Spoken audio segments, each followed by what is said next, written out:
ಸ್ನೇಹಿತರೆಲ್ಲರಿಗೂ ನಮಸ್ಕಾರ. ಈಗ ವಿಶ್ವದಲ್ಲಿ ಅತಿ ದೊಡ್ಡ ಸುದ್ದಿ ಆಗ್ತಿರೋದು ಖಮೇನಿಯ ಹತ್ಯೆ ಆಗಿದೆ. ಅಮೆರಿಕ ಮತ್ತು ಇಸ್ರೇಲ್ಗಳು ಕ್ಲೇಮ್ ಮಾಡ್ಕೊಂತಿವೆ. ಟ್ರಂಪ್ ಕೂಡ ಹೇಳಿದ್ದಾರೆ, ಇಸ್ರೇಲ್ ಪ್ರಧಾನಿ ನೆತನ್ಯಾಹು ಕೂಡ ಹೇಳಿದ್ದಾರೆ. ಇದು America plus Israel versus Iran ನಡುವಿನ ಈ ಕದನದಲ್ಲಿ ಮೇಜರ್ ಡೆವಲಪ್ಮೆಂಟ್. ಇದು ಜಗತ್ತಿನಲ್ಲಿ ಒಂದು ಮುಖ್ಯವಾಗಿರೋ ದಿನ ಅಂತ ಇದು ಕರೆಸಿಕೊಳ್ಳುತ್ತೆ. ಯಾಕಂದ್ರೆ ಇರಾನ್ನ ಸರ್ವೋಚ್ಚ ನಾಯಕ, ಸುಪ್ರೀಂ ಲೀಡರ್, ಇರಾನ್ ಆಡಳಿತದ ಮುಖ್ಯ ಬ್ರೇನ್ 85 ವರ್ಷದ ಅಯತುಲ್ಲಾ ಖಮೇನಿಯನ್ನ ಹತ್ಯೆ ಮಾಡಲಾಗಿದೆ ಅಂತ ಅಮೆರಿಕ ಘೋಷಣೆ ಮಾಡಿದೆ. ಪ್ರಪಂಚದ ಅತಿ ದೊಡ್ಡ ರಾಕ್ಷಸನ್ನು ನಾವು ಮುಗಿಸಿದ್ದೀವಿ ಅಂತ ಟ್ರಂಪ್ ಕೂಡ ಹೇಳಿದ್ದಾರೆ.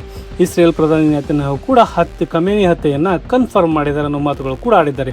ಈ ಮೂಲಕ ಮಿಡಲ್ ಈಸ್ಟ್ನಲ್ಲಿ ರಾಜಕೀಯದಲ್ಲಿ ಅತಿ ದೊಡ್ಡ ಬೆಳವಣಿಗೆ ನಡೀತಾ ಇದೆ. ಆಲ್ಮೋಸ್ಟ್ 40 ವರ್ಷಗಳಿಂದ ಇದ್ದ ಸೇಡನ್ನು ಅಮೆರಿಕ, ಇಸ್ರೇಲ್ಗಳು ಈಗ ತೀರಿಸಿಕೊಂಡಿದೆ. ಇದನ್ನು ಇರಾನ್ ಕೂಡ ಕನ್ಫರ್ಮ್ ಮಾಡಿದೆ, ಇನ್ನು ಘೋಷಣೆ ಮಾಡಿದೆ ಖಮೇನಿ ಇನ್ನಿಲ್ಲ, ಅವರು ಹತ್ಯೆಗೀಡಾಗಿದ್ದಾರೆ ಅಂತ ಹೇಳಿ. ಇರಾನ್ನಲ್ಲಿ 40 ದಿನಗಳ ರಾಷ್ಟ್ರೀಯ ಶೋಕಾಚರಣೆಯನ್ನು ಕೂಡ ಆಚರಿಸ್ತಾ ಇದೆ. ಇನ್ನು ಖಮೇನಿ ಸಾವಿಗೆ ಇಡೀ ಖಮೇನಿ ಫ್ಯಾಮಿಲಿಯೇ ಮುಖ್ಯ ತಲೆಗಳನ್ನೇ ಹತ್ಯೆ ಮಾಡಲಾಗಿದೆ ಅಂತ ಘೋಷಣೆ ಮಾಡ್ಕೊಂಡಿದ್ದಾರೆ. ಇರಾನ್ ಅವರು ಕೂಡ ಮತ್ತೊಂದು ಕಡೆ ಇರಾನ್ ಕಂಟ್ರೋಲ್ ತಪ್ಪಿ ಈಗ ಸಿಕ್ಕ ಕಡೆ ದಾಳಿ ಮಾಡೋಕ್ಕೆ ಶುರು ಮಾಡಿದೆ.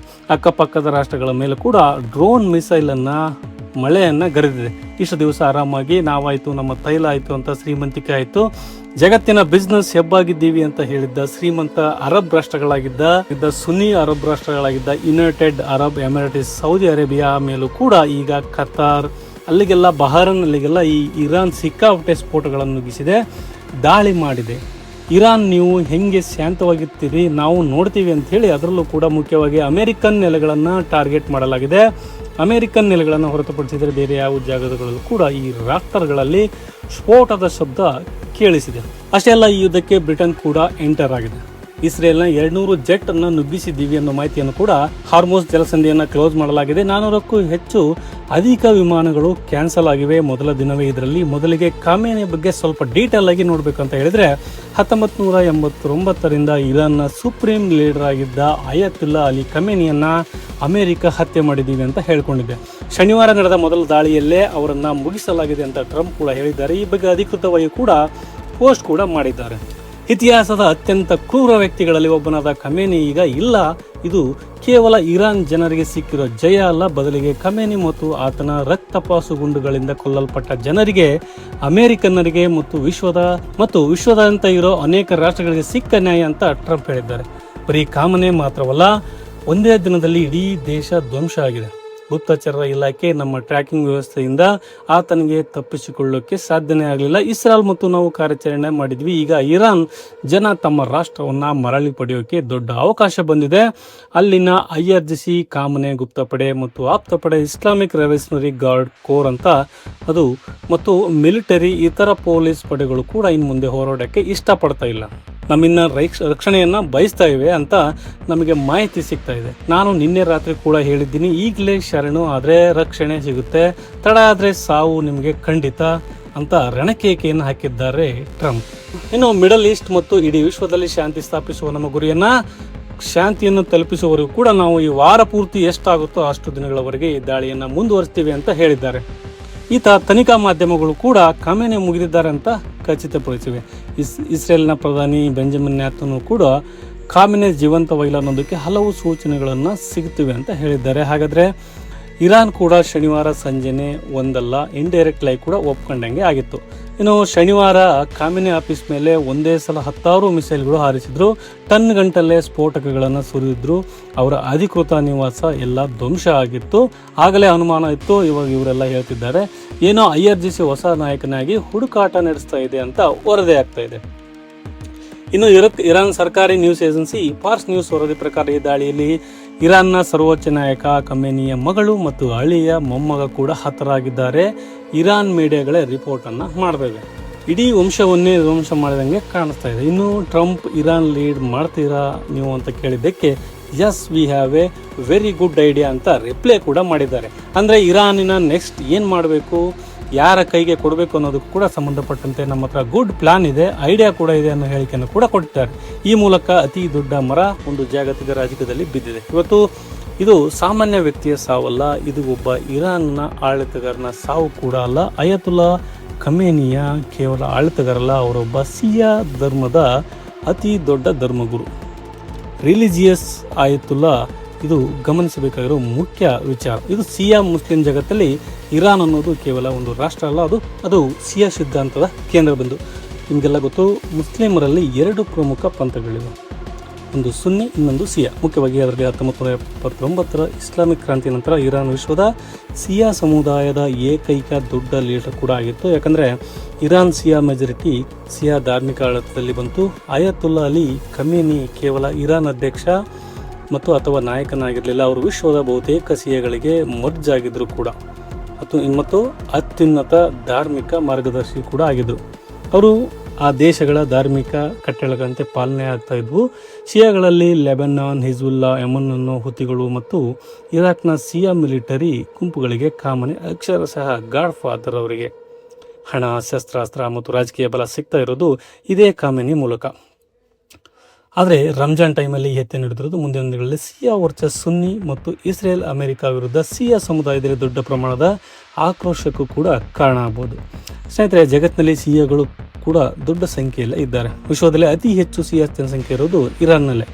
ಇರಾನ್ ಪಾಪ್ಯುಲೇಷನ್ 9 ಕೋಟಿ ಪಾಪ್ಯುಲೇಷನ್ ಇದೆ. ಇರಾನ್ ಪಕ್ಕದಲ್ಲಿರೋ ಅಜರ್ಬೈಜಾನ್ ರಾಷ್ಟ್ರದಲ್ಲೂ ಕೂಡ 65ರಿಂದ 75% ಸಿಯಾಗಳಿದ್ದಾರೆ. ಇನ್ನು ಗಲ್ಫ್ ರಾಷ್ಟ್ರಗಳಾದ ಬಹರೇನ್ನಲ್ಲಿ ಕೂಡ 65ರಿಂದ 70% ಸಿಯಾ ಜನಸಂಖ್ಯೆ ಇದೆ. ಇರಾಕಿಗೆ ಅಲ್ಲಿ 60ರಿಂದ 65% ಸಿಯಾಗಳಿದ್ದಾರೆ. ಇನ್ನು ಲೆಬನಾನ್ನಲ್ಲಿ 65ರಿಂದ 50% ಸಿಯಾಗಳು ಕೂಡ ಇದ್ದಾರೆ. ಇನ್ನು ಯಮನ್ನಲ್ಲಿ ಕೂಡ 35%ರಿಂದ 40% ಸಿಯಾಗಳು ಕೂಡ ಇರ್ತಾರೆ. ಇನ್ನು ಕುವೈತ್ನಲ್ಲಿ ಕೂಡ 25% ಸಿಯಾ ಜನಸಂಖ್ಯೆ ಇದೆ. ಸೌದಿ ಅರೇಬಿಯಾ, ಪಾಕಿಸ್ತಾನ, ಭಾರತ ಕೂಡ ಇದ್ದಾರೆ. ಆದರೆ ಇಲ್ಲಿ ಸುನ್ನಿ ಮುಸ್ಲಿಮರ ಸಂಖ್ಯೆ ಜಾಸ್ತಿ, ಸಿಯಾಗಳ ಸಂಖ್ಯೆ ಕಡಿಮೆ ಇದೆ ಅಷ್ಟೇ. ಬಟ್ ಒಟ್ಟು ಮುಸ್ಲಿಂ ಜನಸಂಖ್ಯೆಯಲ್ಲಿ 10%ರಿಂದ 15% ಸಿಯಾ ಸಮುದಾಯಕ್ಕೆ ಸೇರ್ತಾರೆ. ಒಟ್ಟು ಜಗತ್ತಿನ ಟೋಟಲ್ ಪಾಪ್ಯುಲೇಷನ್ನಲ್ಲಿ ಹತ್ತತ್ರ 3.5% ಸಿಯಾ ಪಾಪ್ಯುಲೇಷನ್ ಆಗುತ್ತೆ. ಟೋಟಲ್ ಕೋರ್ಸ್ ಅಂತ ಎಷ್ಟು ಹೇಳಿದ್ದಾರೆ ಅಂತ ಕೇಳಿದ್ರೆ 20ರಿಂದ 30 ಕೋಟಿಯ ತನಕ ಸಿಯಾ ಪಾಪ್ಯುಲೇಷನ್ ಇದೆ ಇಡೀ ಜಗತ್ತಿನಲ್ಲಿ. ಅವರೆಲ್ಲರೂ ಕೂಡ ಸರ್ವೋಚ್ಚನ ಧಾರ್ಮಿಕ ಗುರುವಾಗಿದ್ದ ವ್ಯಕ್ತಿಯನ್ನು ಈಗ ಹೊಡೆದು ಹಾಕಿರೋದು ದೊಡ್ಡ ಅರಾಜಕತೆಗೆ ದಾರಿ ಮಾಡಿಕೊಡ್ಬೋದು. ತಾತ್ಕಾಲಿಕವಾಗಿ ಹೊಸ ವ್ಯವಸ್ಥೆ ಆಗೋ ತನಕ ಜೊತೆಗೆ ಅಶಾಂತಿಗೂ ಕೂಡ ಕಾರಣ ಆಗ್ಬೋದು. ಇರಾನ್ ಅಣ್ವಸ್ತ್ರ ರಾಷ್ಟ್ರವನ್ನಾಗಿ ಮಾಡೋಕ್ಕೆ ಹಠ ಬಿದ್ದಿದ್ರು ಈ ಖಮೇನಿ. ಇರಾನ್ ಕಮಾಂಡೋ IRGC ಮೇಲೆ ದೊಡ್ಡ ಕಂಟ್ರೋಲ್ ಇಟ್ಕೊಂಡಿದ್ರು. ಅವ್ರಿಗೋಸ್ಕರನೇ ಸಪ್ರೇಟಾಗಿ ಸೇನೆ ಕೂಡ ಇತ್ತು. ಇನ್ನೊಂದು ಥರ ಸೇನೆಯನ್ನು ಕೂಡ ಕ್ರಿಯೇಟ್ ಮಾಡ್ಕೊಂಡು ಇಟ್ಕೊಂಡಿದ್ರು. ಅಂದರೆ ಪ್ರಾಕ್ಸಿಗಳ ಅತಿ ದೊಡ್ಡ ಶಕ್ತಿಯಾಗಿದ್ದರು. ಈ ಎಲ್ಲದರ ಮೇಲೆ ಪರಿಣಾಮ ಬೀರುತ್ತೆ. ಈಗ ಖಮೇನಿ ನಂತರ ಅವರ ಮಗ ಬರ್ತಾರಾ ಅಥವಾ ಬೇರೆಯವರು ಬರ್ತಾರಾ ಈ ಪ್ರಶ್ನೆ ಕೂಡ ಇದೆ.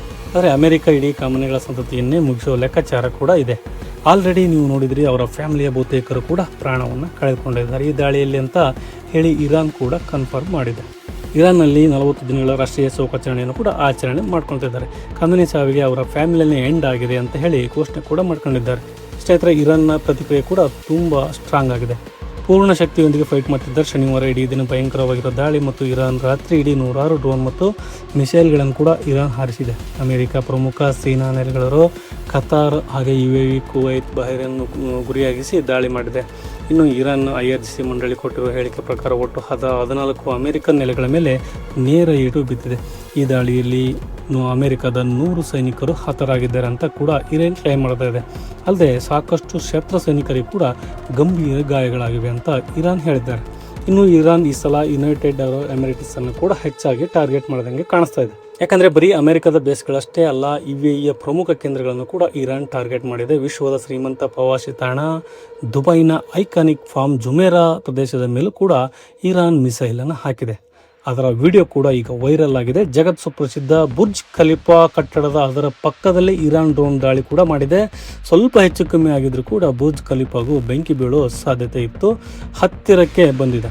ಇರಾನ್ ದುಬೈ, ಅಬುದಾಬಿ ನಗರಗಳಲ್ಲಿ ಕೂಡ ಇರಾನ್ ಬಿಟ್ಟಿಲ್ಲ. ದುಬೈ ಏರ್ಪೋರ್ಟ್ನ ಮೇಲೆ ಕೂಡ ದಾಳಿಯಾಗಿದೆ. ಸಾಕಷ್ಟು ಜನ ಗಾಯಗೊಂಡಿದ್ದಾರೆ. ಇನ್ನು ಬಹರೇನ್ ರಾಜಧಾನಿ ಯಮನ್ ಮೇಲೆ ಭೀಕರ ದಾಳಿ ಕೂಡ ನಡೀತಾ ಇದೆ. ಯಮನ್ನಲ್ಲಿರುವ ಹಲವಾರು ವಸತಿ ಸಮುಚ್ಚಯಗಳ ಮೇಲೆ ಕ್ಷಿಪಣಿಗಳು ಕೂಡ ಬಂದು ಅಪ್ಪಳಿಸಿವೆ. ಇನ್ನು ಬಹರೇನ್ ಗೃಹ ಸಚಿವಾಲಯ ಅಧಿಕೃತ ಕನ್ಫರ್ಮ್ ಮಾಡಿದೆ. ವಸತಿ ಕಟ್ಟಡದ ಮೇಲೆ ದಾಳಿಯಾಗಿರೋದ್ರಿಂದ ನಾಗರಿಕರು ಕೂಡ ಬಲಿಯಾಗಿರುವ ಆತಂಕ ಎದುರಾಗಿದೆ. ರಕ್ಷಣಾ ಕಾರ್ಯ ಚುರುಕಿನಿಂದ ಸಾಗ್ತಾ ಇದೆ. ಇನ್ನೂ ಇದೆ, ಬಹರೇನ್ನಲ್ಲಿ ಇರಾನ್ ಶಾಹಿದ್ ಡ್ರೋನ್ ಕೂಡ ಒಂದು ದೊಡ್ಡ ಕಟ್ಟಡಕ್ಕೆ ಅಪ್ಪಳಿಸುವ ದೃಶ್ಯ ಈಗ ವೈರಲ್ ಆಗಿದೆ. ಆ ಕಡೆ ಕುವೈತ್ ಇಂಟರ್ನ್ಯಾಷನಲ್ ಏರ್ಪೋರ್ಟ್ ಮೇಲೆ ಕೂಡ ದಾಳಿಯಾಗಿದೆ. ಈ ವಿಮಾನ ದಾಳಿಯಲ್ಲಿ ನಿಲ್ದಾಣದ ಕೆಲ ಕಾರ್ಮಿಕರಿಗೆ ಸಣ್ಣ ಪುಟ್ಟಗಳಾಗಿವೆ ಮತ್ತು ಕಟ್ಟಡಕ್ಕೆ ಕೂಡ ಹಾನಿಯಾಗಿದೆ ಅಂತ ಕುವೈತ್ ಕೂಡ ಸುದ್ದಿ ಸಂಸ್ಥೆ ಖಚಿತಪಡಿಸಿದೆ. ಮತ್ತು ಇಸ್ರೇಲ್ ಮೇಲೂ ಕೂಡ ದಾಳಿ ನಡೆದಿದೆ. ಟೆಲ್ ಅವೀವ್ ನಗರದಲ್ಲಿ ಅನೇಕ ಕಡೆ ಅಪಾರ್ಟ್ಮೆಂಟ್ಗಳು ಹೊತ್ತಿ ಉರಿಯುತ್ತಿರುವ ದೃಶ್ಯಗಳು ಕೂಡ ಕಂಡುಬಂದು, ಹೀಗಾಗಿ ಇಸ್ರೇಲ್ ನಗರಗಳಲ್ಲಿ ಜನರು ಇಡೀ ರಾತ್ರಿ ಬಾಂಬ್ ಸೆಂಟರ್ಗಳಲ್ಲಿ ಆಶ್ರಯ ಪಡೆಯಬೇಕಾಗಿ ಬಂತು.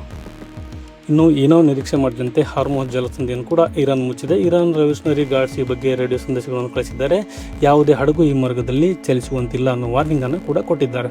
ಇನ್ನು ತೈಲ ಪೂರೈಕೆಯನ್ನು ಕೂಡ ಕಟ್ ಮಾಡೋದಕ್ಕೆ ಇರಾನ್ ಪ್ರಯತ್ನ ಪಡ್ತಾ ಇದೆ. ಆದರೆ ಅಲ್ಲದೆ ಕತಾರ್ ತನ್ನ ಎಲ್ಲ ಸಮುದ್ರ ಸಂಚಾರವನ್ನು ಕೂಡ ತಾತ್ಕಾಲಿಕವಾಗಿ ನಿಲ್ಲಿಸಿದೆ. ಇತ್ತ ಅಮೆರಿಕ ಕೂಡ ತನ್ನ ಹಡಗುಗಳಿಗೆ ಅರಬ್ಬಿ ಸಮುದ್ರದ ಗಾಲ್ಫ್ ಭಾಗದಿಂದ ಕನಿಷ್ಠ 50 ಕಿಲೋಮೀಟರ್ ದೂರದಲ್ಲಿ ಇರಿ ಅಂತ ಕೂಡ ಸೂಚನೆ ಕೊಟ್ಟಿದೆ. ಇದಕ್ಕೆ ಪ್ರತಿಯಾಗಿ ಕೂಡ ಇಸ್ರೇಲ್ ಕೂಡ ಭೀಕರ ಪ್ರಹಾರವನ್ನೇ ಮಾಡಿದೆ. ಇಸ್ರೇಲ್ ವಾಯುಪಡೆ ಇತಿಹಾಸದಲ್ಲಿ ಅತಿ ದೊಡ್ಡ ಕ್ಯಾಂಪೇನ್ ಅನ್ನು ನಡೆಸಿದೆ. ಇದು ಏಕಕಾಲಕ್ಕೆ 200 ಫೈಟರ್ ಜೆಟ್ಗಳು ಇರಾನ್ ಒಳಗೆ ನುಗ್ಗಿ ಕಾರ್ಯಾಚರಣೆ ನಡೆಸಿವೆ. ಅಂದರೆ ಅಮೆರಿಕದ್ದು ಇಸ್ರೇಲ್ದು ಸೇರಿ ಟೋಟಲ್ 300ರಿಂದ 400 ಜೆಟ್ ಇರಾನ್ ಮೇಲೆ ದಾಳಿ ನಡೆಸಿ ಪುಡಿಗಟ್ಟಿ ಮಾಡಿದೆ. ಇನ್ನು ಇಸ್ರೇಲ್ 500 ಟಾರ್ಗೆಟ್ಗಳನ್ನು ಧ್ವಂಸ ಮಾಡಿದ್ದೀವಿ ಅಂತ ಹೇಳ್ಕೊಂಡಿದೆ. ಇರಾನ್ನ ಪ್ರಮುಖ ಪಶ್ಚಿಮ ಮತ್ತು ಕೇಂದ್ರ ಭಾಗದ 500ಕ್ಕೂ ಹೆಚ್ಚು ಅಧಿಕ ಕ್ಷಿಪಣಿ ಲಾಂಚರ್ಗಳು ಮತ್ತು ವಾಯು ರಕ್ಷಣಾ ವ್ಯವಸ್ಥೆಯನ್ನು ಕೂಡ ಸ್ಫೋಟಕಗಳನ್ನು ಸುರಿಸಲಾಗಿದೆ. ಪಶ್ಚಿಮ ಇರಾನ್ ಅತ್ಯಂತ ಪ್ರಮುಖ ಕ್ಷಿಪಣಿ ಉಡಾವಣಾ ಕೇಂದ್ರ ತಬ್ರಿಜನ್ ಇಸ್ರೇಲ್ ಸಂಪೂರ್ಣ ನಿಷ್ಕ್ರಿಯಗೊಳಿಸಿದೆ. ಇನ್ನು ಇಸ್ರೇಲ್ ನಡೆಸಿರುವ ದಾಳಿಯಲ್ಲಿ ಇರಾನ್ನ ಬೆನ್ನೆಲುಬಾಗಿದ್ದ ಹಲವು ಪ್ರಮುಖ ನಾಯಕರುಗಳನ್ನು ಕೂಡ ಹತ್ಯೆ ಮಾಡಲಾಗಿದೆ ಅಂತ ಇಸ್ರೇಲ್ ಕೂಡ ಹೇಳಿದೆ.